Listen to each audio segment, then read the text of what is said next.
So, paano malaman na sira itong injector na to? So, ito klaseng injector dito mga ka-viewers is fully electronic ka-viewers, no? So, malaman mo ito pag sira ito, i-on mo lang to. Ito, nakapower na to dito. So, run lang siya nito.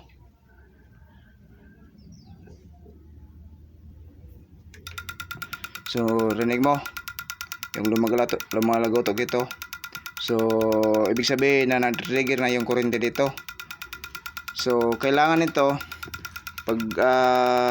pag kuan mo ang ganoon, mayroong pressure siya dito.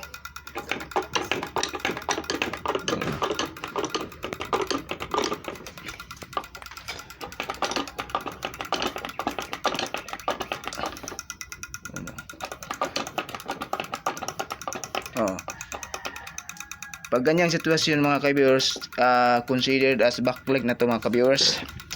So yung pressure instead na doon sa nozzle sa lumabas, dito na siya lumabas sa may return line. So ang mangyayari doon sa sasakyan,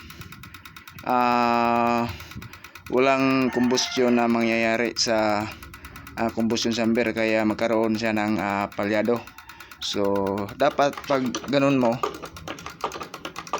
mayroong pressure na abot dito 40 MPa, no? So dito at saka dito malakas yung ano dito, yung buga. So tingnan mo, walang buga. So ito mga ka-viewers is sira to. Is irang injector na to. So tapos natin tanggal to, ito rin isa, i-testing natin kung goods ba ito.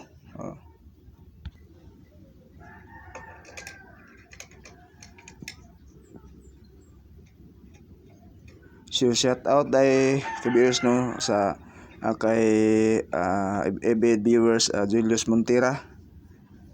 Boss, shout out diha. Okay, igwa. Okay. So dito ka-viewers, no. So dito na siya. So ito.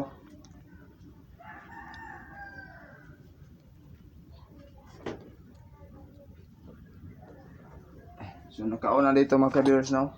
Pero walang tumutunog dito, ibig sabihin sira na to.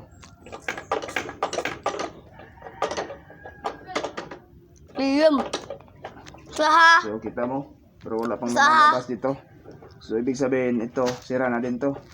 So yung coil nito yung sira. So